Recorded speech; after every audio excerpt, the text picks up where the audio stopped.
श्री गणेशाय नमः। श्री गिरिजादेव्यै नमः। नमः पूर्वजेभ्यो पूर्वेभ्यो ऋषिभ्यश्च। समस्त ज्योतिष प्रेमी सज्जनों का मैं अपने YouTube channel doctor Ramesh Chandra Joshi में हार्दिक अभिनंदन करता हूँ। सज्जनों, गत वीडियो में मैंने आपको बताया था कि किस प्रकार सूर्योदय, सूर्यास्त और दिनमान, रात्रिमान आदि का साधन किया जाता है। आज मैं आपको बताने जा रहा हूँ कि शुद्ध जन्म कुंडली बनाने के लिए अपने स्थान का पंचांग बनाना, अर्थात दूसरे स्थान के पंचांग को जातक के जन्म स्थान का पंचांग कैसे बनाना है, यह आवश्यक है। वस्तुतः आज ज्योतिष जगत के जो मुख्य धरातल है उस पर ज्योतिर्विद जन, ज्योतिषी जन, कुंडली बनाने वाले लोग बड़ी गलती कर रहे हैं।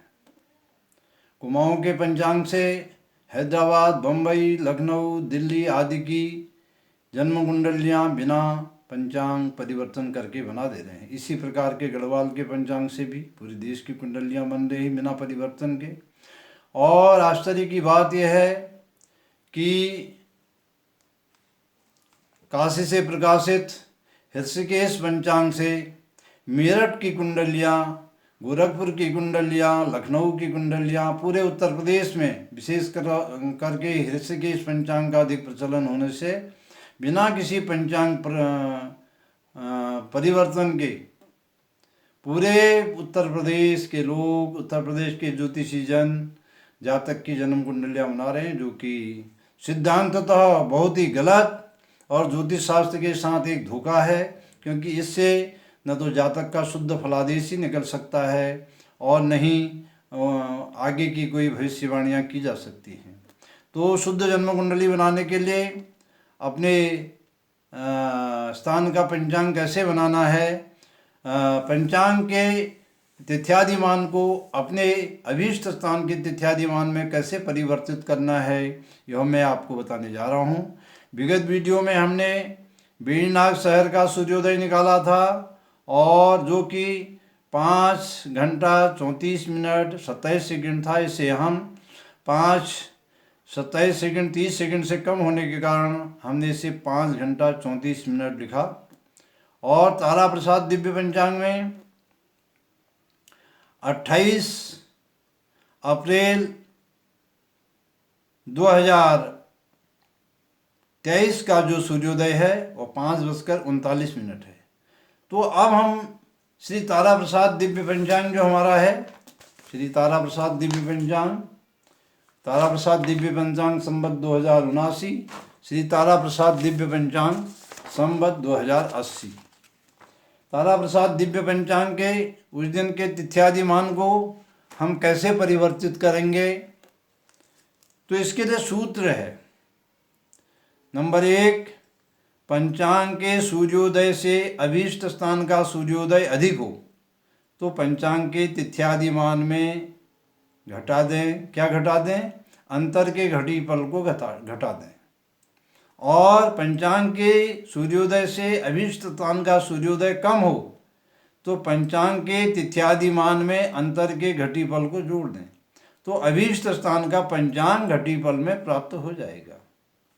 उदाहरण के लिए वेणीनाग का सूर्योदय 28 अप्रैल 2023 का 5:34 है, और हमारे पंचांग श्री तारा प्रसाद दिव्य पंचांग जो गिरजा माता मंदिर रामनगर से प्रकाशित है, इसका 28 अप्रैल 2023 का सूर्योदय 5:39 है।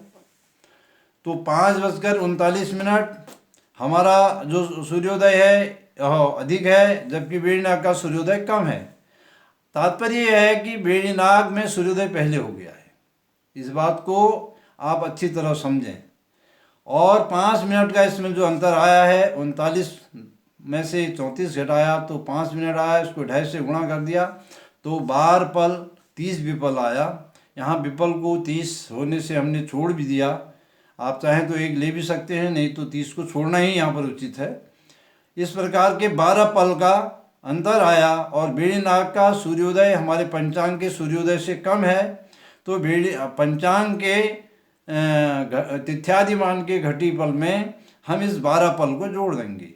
तो 28 अप्रैल 2023 को श्री तारा प्रसाद दिव्य पंचांग में अष्टमी तिथि 25 घटी 57 पला है, इसमें हमने 12 पला जोड़ दिया तो 26 घटी 9 पला आ गया।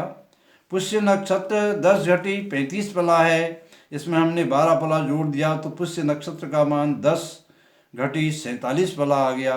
शूल योग उस दिन 9 घटी 57 पला है, इसमें हमने 12 पला जोड़ दिया तो शूल का योग आ गया 10 घड़ी 9 पला।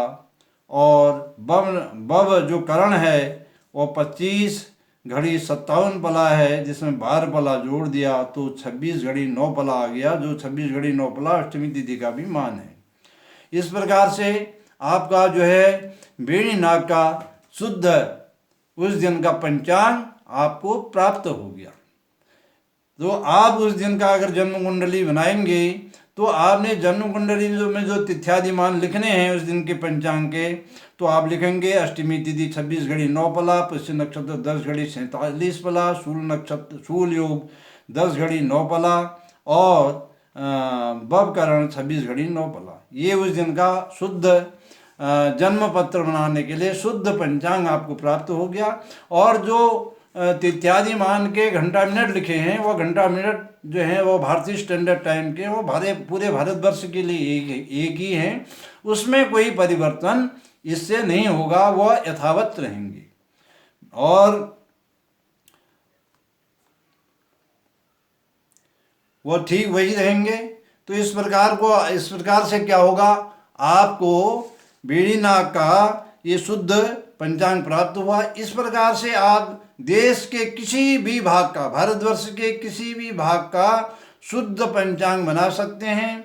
और मेरी समस्त पुरोहित वर्ग से और ज्योतिर्विदों से ये बिल्कुल विनम्र निवेदन है, प्रार्थना है कि आप जो है थोड़ा सा मेहनत करना सीखें।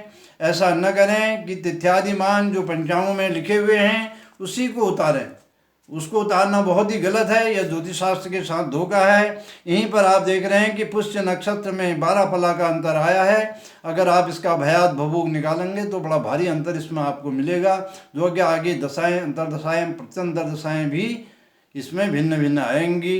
इस प्रकार से आपने आज सीखा कि पंचांग परिवर्तन कैसे किया जा सकता है। इसकी एक विधि और है जो कि मैं आपको आने वाले वीडियो में बताऊंगा। उस विधि से भी पंचांग परिवर्तन के तिथ्यादिमान इसी प्रकार निकलेंगे। और यदि मेरी बातें आपको अच्छी लगें तो आप मेरे YouTube channel doctor Ramesh Chandra Joshi को अधिक से अधिक संख्या में सब्सक्राइब कीजिए और इसको लाइक कीजिए और अपने इष्ट मित्रों को और ज्योतिष प्रेमियों को, पुरोहित वर्ग को इसको अधिक से अधिक शेयर कीजिए। इसमें कोई ज़्यादा गुणा भाग नहीं है, ये तो मौखिक होने वाला विषय है। मुझे प्रतीत होता है कि हमारे ज्योतिष प्रेमियों को, विशेष करके जो ज्योतिष सीखना चाहते हैं, जो नवयुवक हैं, जिनकी आयु अभी 50 साल से कम है, जो ज्योतिष और पांडित्य के क्षेत्र में कार्य कर रहे हैं, उनसे विनम्र निवेदन है कि आप मेहनत करके ज्योतिष की जो जन्म कुंडलियाँ हैं, विशेष करके पुरोहित वर्ग के चरणों में मेरी प्रार्थना है। बड़े ज्योतिषियों की मैं बात नहीं करता हूँ, वे तो ऊपर हवा में ही बात करते हैं। जो हमारी पृष्ठभूमि है, जो हमारी फाउंडेशन है, जो हमारी नींव है, वह कौन है? सुदूर क्षेत्रों में काम करने वाले हमारे पूज्य पुरोहित वर्ग हैं। और उनके हाथ से जो पहला बना हुआ चिन्ह है वो अगर सही होता है तो हमारा जो ज्योतिष का बृहत कुंडली का विधान है और जो ज्योतिष का भव्य महल है फलादेश का, वह उसी पर टिका हुआ रहता है। अगर वह गलत बन जाती है तो आगे उसमें सुधार होना बड़ा ही मुश्किल होता है।